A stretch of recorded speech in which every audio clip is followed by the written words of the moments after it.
Welcome into the Eye on Northeast Kansas Hear Me, See Me podcast. Hear Me, See Me is a project of WIBW TV, our year-long effort to raise awareness of mental health, some of the issues people face, some of the resources that are available, and beyond all, letting everyone know that there is hope. We're also sharing stories, and today we are joined by Ms. Phelica Glass.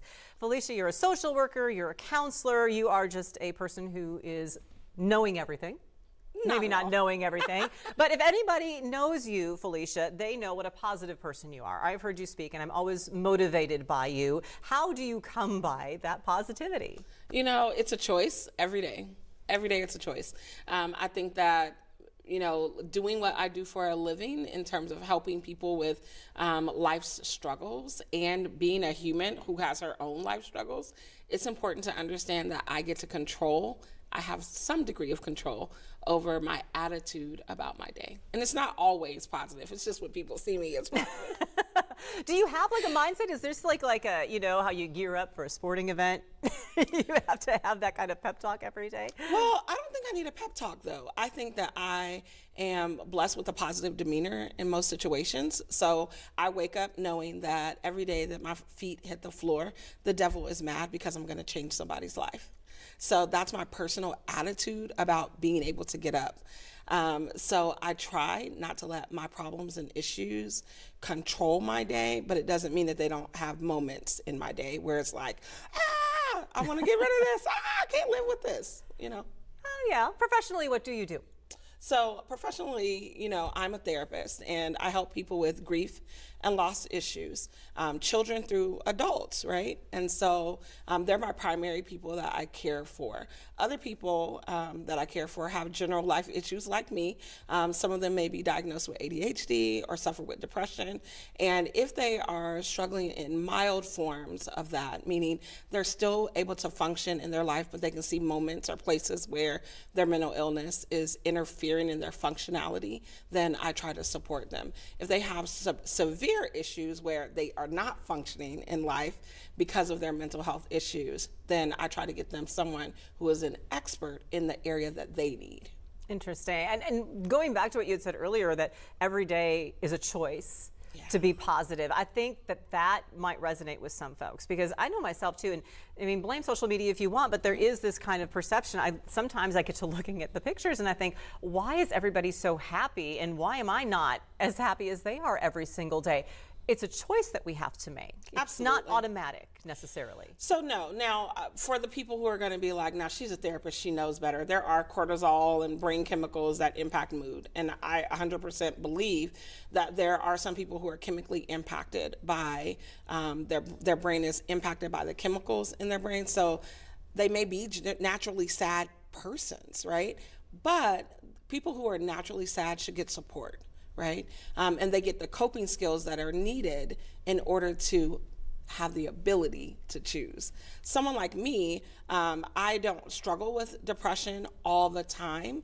I have seasonal depression on occasions, and I may have issues with depression when I go through a long streak of death and loss like I am in right now. So I can find periods in my life where it's like, it's a little harder to be happy, but I am naturally happy around other people. Like people give me good energy and I feed off of it, and or I find that I am able to give someone else the energy that they need to be able to be a little bit more positive, right? So it's not about the 24/7, am I happy?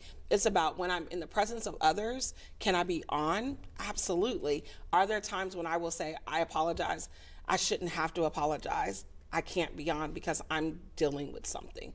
That's okay too. As part of what we've looked at with the Hear Me, See Me campaign, when you go to a social setting and somebody says, how are you? Our automatic reply is, oh good, how are you? Mm-hmm. Is that an okay answer? Or should we be honest? I mean, and to what extent should we be honest so we're not bringing everybody down? Absolutely. So I think there's that. It's a gauge. So I believe that if I'm talking to someone that I believe genuinely wants to know how I'm doing, I may say to them, you know what? I am not okay, but I'm going to be okay. Because that's my truth, maybe that day, right? However, there are other times where people say, oh, I'm okay, just to not get into their stuff. I don't think it's okay to be in a public gathering and just dump all your stuff on someone, and now everyone in the room is looking at you and them feeling awkward, right? So I think some of that is boundaries, engaging when is an appropriate space to share all of my stuff. With my girlfriends, yes, I can be 100% honest. I am someone who tends to walk in honesty, and I will say to people, I just am not okay today, but I'm here. Right? And so someone that may key someone to, oh, let me give you a hug, or I'm glad that you're still here, and allow people to have the capacity to make the decision for themselves about whether or not they can hold your stuff. I think sometimes we say, I'm okay, taking it away from someone to hold our stuff with us. We don't have to do this thing alone. If we were all to walk in our honesty and allow each other to support one another, we may find that we are healthier together than we are alone. How do we reach that point of living in honesty? I think first we start by being honest with ourselves in the mirror every day, right? I think so many times people wake up and they have coached themselves into being something that they're not. So whether that is, I'm going to put on this fake smile and I'm going to pretend that I'm okay, when in reality, they are busting at the seams and about to cry, right? It's that person that is struggling to hold life together because everybody else needs them to hold it together, that is at their most weakest point. I think that if we can stand in the mirror and be honest with ourselves and pray to whoever, whatever deity we have, and be honest, like lay this stuff down. There are some times that I get my journal out and I'm like, I don't like this and I don't like that and this sucks and I need direction. Sometimes it's just enough to get it out, right? We don't get it out enough. How do we reach the balance though in knowing, okay, or maybe this is part of what a coping mechanism is. So if I'm being honest with myself, and a lot of people have asked over the past year, how are you adjusting to your responsibilities as news director in addition to still reporting and doing shows and doing things like this?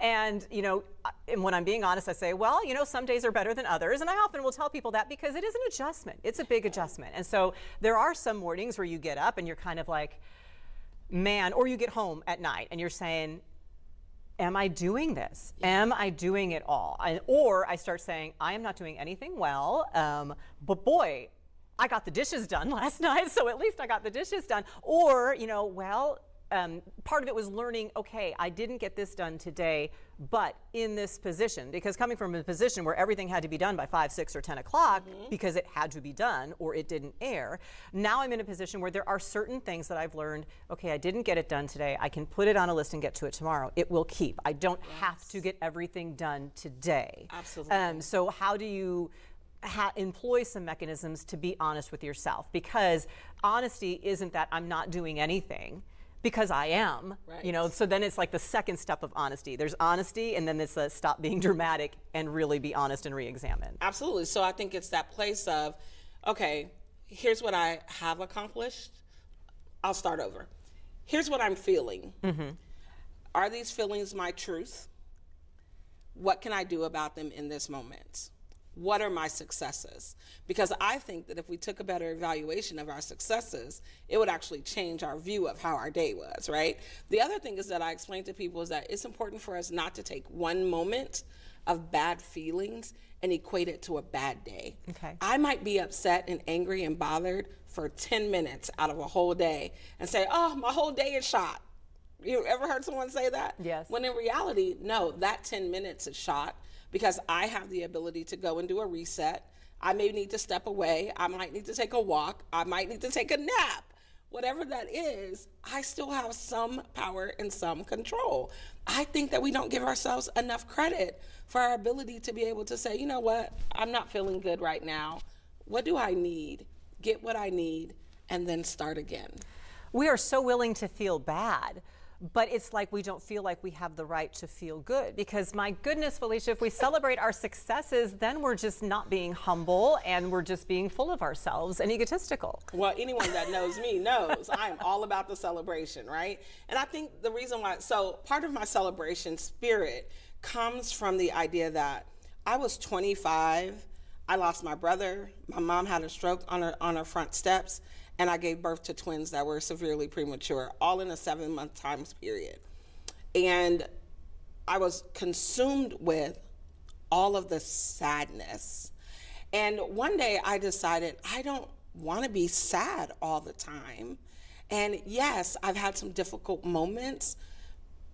Maybe people don't see all the good I'm doing, but I see it. So I want to celebrate my good. And the other thing I didn't want is for people to come to my funeral and tell lies, right? So at your funeral, you don't get to hear all the positive things people say or all the things that they might make up. You don't get to hear that. I want to share in people's positivity, and I want people to share in my positivity while I can hear it, while it still feeds me. I want those seeds now. So celebration isn't about gloating, right? It isn't about I'm better than you. Celebrating is really about giving myself and yourself the energy and seeds that you need to keep going. I need to celebrate this one win so that I can get to the next win. That's okay. It is okay. And I'm glad you brought up your own journey because you specialize in grief counseling. And when you just said that, you said you just summed up your journey in like 5 seconds. But I don't think your journey was 5 seconds. Absolutely What was it like for you as you were experiencing the losses? How low did you get?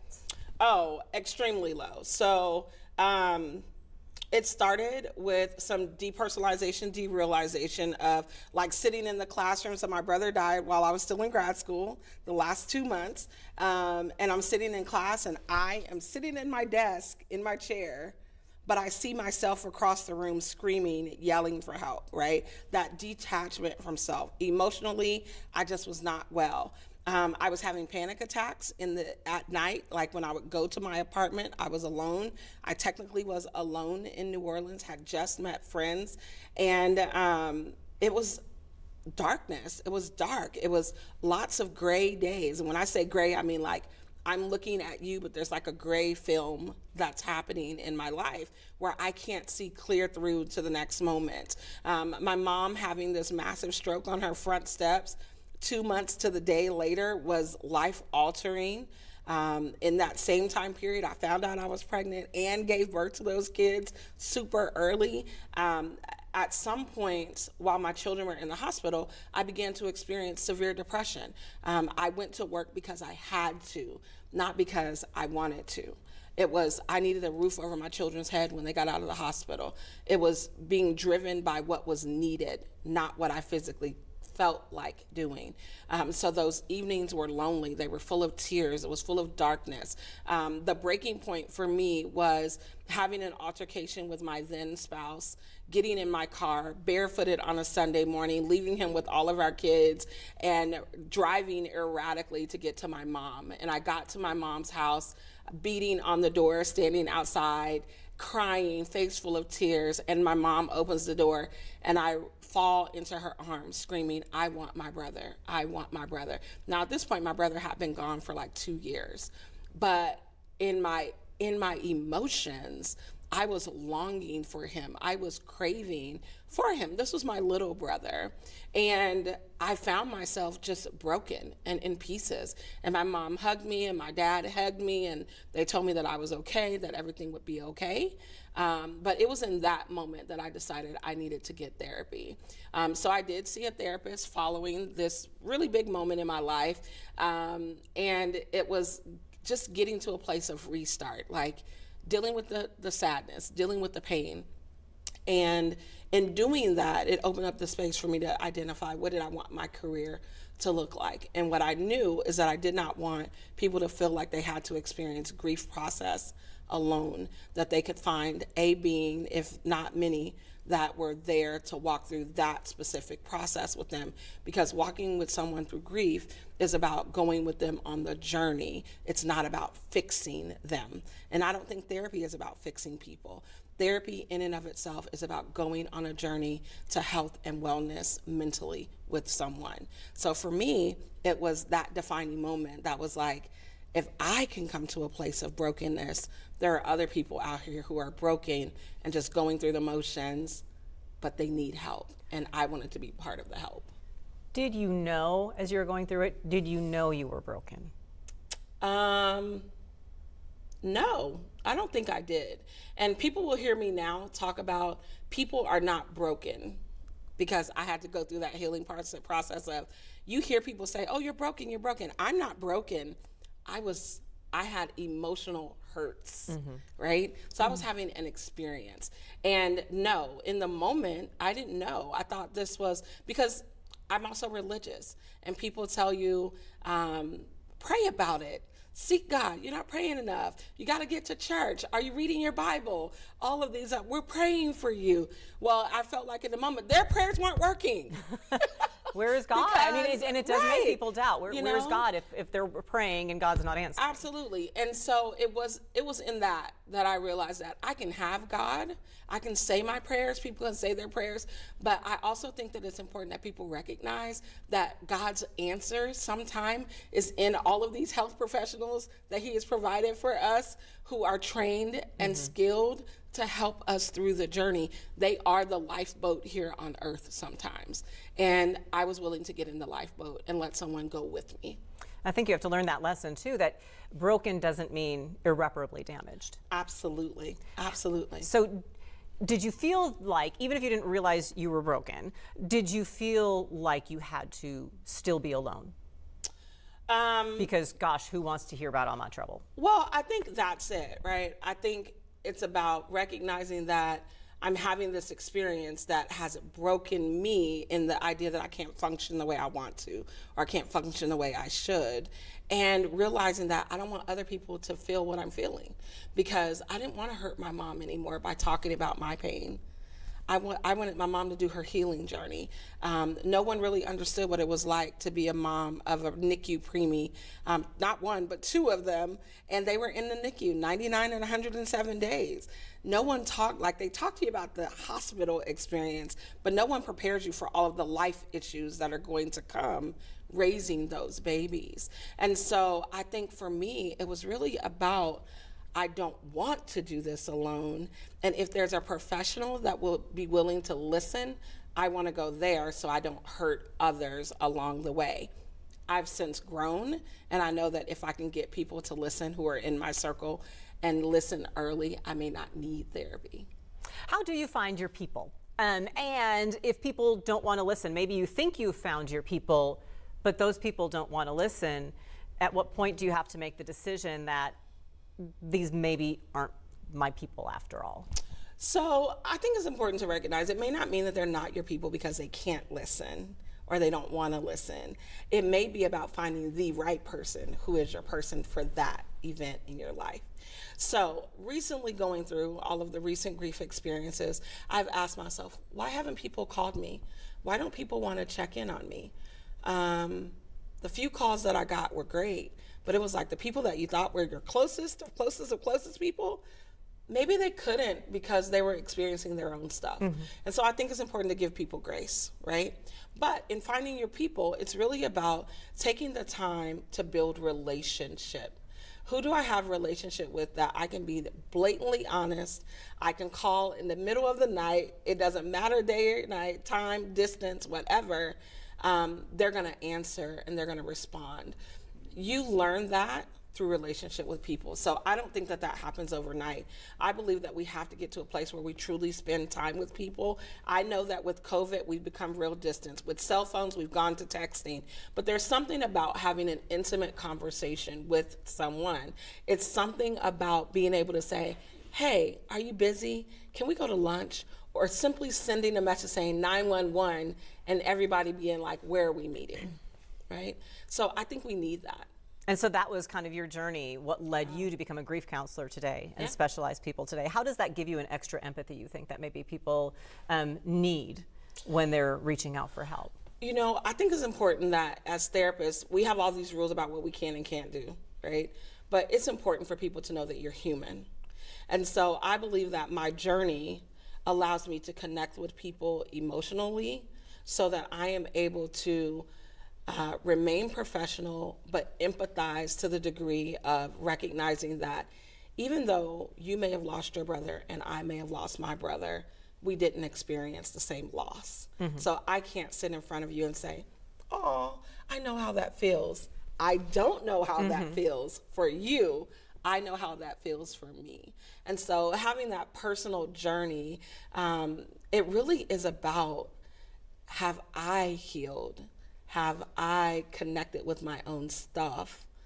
am I able to be honest with myself so that my stuff doesn't become their stuff? The worst thing I can do as a therapist is have someone come into my office and they leave feeling like they gave me therapy. So my stuff has got to be taken care of. So there are days when I will call clients and say, I'm sorry, I'm not able to meet today because I'm not mentally healthy, or I don't have the space to be fully present for you today because I'm experiencing my own loss. There are clients that I will not see for a period of time. For example, when my grandson died by suicide, I didn't see clients that died by suicide or not died, but that were survivors of suicide. Right. Because that would touch my own grief in a way that I wasn't healed. So there are a lot of safety factors that I take as a therapist to make sure that I'm in a healthy place to care for my clients. How too do we make ourselves understand and realize that everybody has, as you kind of mentioned, everyone has their own experience and experiences it differently, but also not trying to impart what we're feeling. How do we become better listeners, I guess is what I'm trying to say. Start there. How do we become better listeners? I think sometimes it's about practicing silence, right? So I can be present with you and I want to hear what you're saying, but I also want to be able to feel what you're saying. So we call that active listening. Active listening means I'm in a place where I'm going to receive from you in order to identify what I need to give you back. Sometimes that give back is simply the presence of knowing that you were heard and you were seen. And other times it's about gleaning enough information to give you back, hey, so what I heard you say was, how can we get that?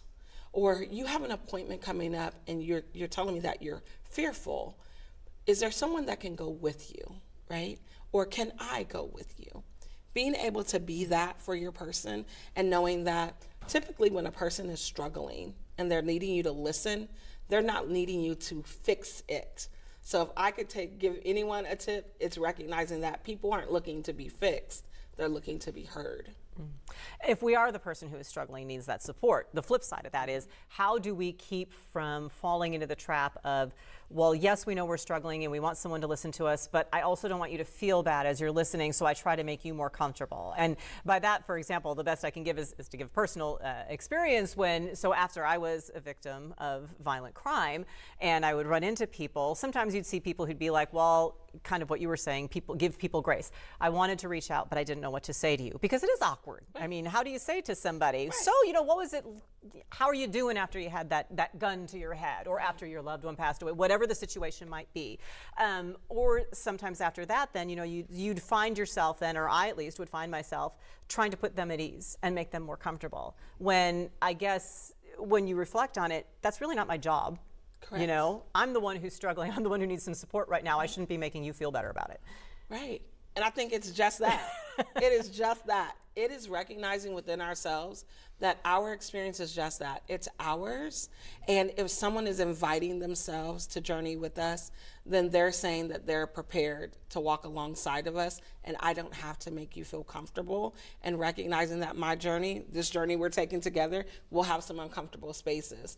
And I don't have to make you feel better, and you don't have to make me feel better. The journey is how I get better. Fantastic advice. Does it always have to be professional help? Absolutely not. I mean, so for you, when your kids were in the NICU and you said nobody really knows what that experience is like, did you find other NICU parents that you could connect with so you could kind of share, even though you all are in your own unique experiences and spaces, you at least have that shared experience? Yes. So I do distinctly remember one mom that we shared experiences with each other. We connected just meeting for coffee in the NICU, visiting at the same times or running into each other, checking in, like genuinely checking in, and being able to say, this is the roughest journey I've traveled. My twins were born. There were several other twin sets and they all ended up in schools together. I was going to say, how old are your twins now? Yeah, my twins are amazing. Awesome. They are amazing. They're 22, just had a birthday. So they're fabulous. But I think that recognizing that we all are traveling a different journey, but we can still connect and communicate was amazing. So I don't believe that everyone needs a professional to get help if we're able to create and have genuine and authentic interactions with people in our life that allows us space to heal naturally and without a professional, right? So I think that it's important to have people that we see, people that we hear, and people that see and hear us. That may be organically in your family, it may be in some of your friendships, it may be in support groups that you find. I think that support groups are amazing. I tell people that you need a therapist if whatever you are experiencing begins to interfere in your functional ability to do life. If your functioning is deteriored in any way, then you need support who is trained to help get you on track. It's not about your friends not being good enough. It's really about getting the support that is necessary to prevent you from being in a severe or dangerous situation. I felt like I was in a very dangerous situation to get behind the wheel of a car, driving erratically, racing to my mom. That was a very bad space to be in. I'm glad that I had my mom and she was back to the degree that I could get what I needed from her. But I don't want others to do that. I want you to feel like, you know what, I'm having some really bad thoughts. I need to talk to my mom. I need to talk to my brother, my sister, my best friend, because they're gonna love me unconditionally in spite of what I'm thinking or feeling. I want you to be able to say, you know, my depression is curbing my appetite. My depression is interfering in my sleep. Or maybe I don't even recognize that it's depression like I didn't. And I wake up one day and I'm like, wow, I've gained 20 pounds. I haven't been to the gym. I'm not eating well. Something's wrong here. Talk to your primary care doctor. They will get you in the right headed in the right direction, but you have to say something. Mm-hmm. And sometimes it can provide answers. You have shared that ADHD was a lesson you didn't know about till you were an adult. I was an adult, absolutely. How did that help you understand yourself and then maybe come up with some of those other strategies that assisted you getting through everything else? Yeah, the biggest thing was I learned why it was so difficult for me to keep things organized, right? It was like things would be everywhere. I might know exactly where it is, but everyone else just sees pure chaos around me. So learning that I was an adult learner doing life with these ADHD features. So for me, it presented as just pure chaos, losing things, disorganized and missing deadlines. And that, you know, in case management, you can't do any of those things. So for me, it was about learning the skills. So here are some things I can learn to organize, use sticky notes. Sticky notes are my best friend now. And learning how to allow others to help. So I might say to someone, hey, you're really good at organizing. There's this project or this piece of a project that really needs someone who can organize. That's not my strong suit. Would you mind doing that? So it allowed me to learn how I could use someone else's strengths and my areas of growth and learn to work together so that the projects got done and they were fabulous, right? So it was about learning about myself and recognizing that those things didn't mean that they were a weakness, but they were areas where I needed growth. And in learning that I could grow in those meant partnering with other people who had those skills and then learning how to incorporate some of those things that would work for me. I think finally, too, your whole life is a lesson in hope. Yeah. How do we not lose sight of the hope? I think just remembering that it isn't about the moment, it's about the lifespan. And so when I look at my life, I can tell you some really horrible stories about my life, but I get to choose which of those stories sit in the forefront. And I choose the happy stories. I choose those stories that represent victory and triumph. I recently was in an article and I shared that there are many great things about my life. Growing up with a lot of African American educators, seeing people that looked like me be successful gave me hope. And so if you could identify one thing in your life, whether it's a family member, a goal that you're working towards, even your own face, you know, I often tell people, I promise if you meet me once, you'll never forget you met me. It's not out of arrogance, it's out of the sure fact that I'm somebody great that everyone should know. I believe that. And so when you believe in something huge about yourself, it will propel you to keep going. So in spite of what you're looking at, remember, it's a moment in the time. It's not an identifier of your entire life. Keep going. It gets better. Well, I believe in you too. Yay, thanks. Phelica Glass, it is always amazing to visit with you. I appreciate you so very much. I learned things today. We do want everyone to know that if you are experiencing a crisis or someone you love is experiencing a crisis, the 988 hotline is there for you to help.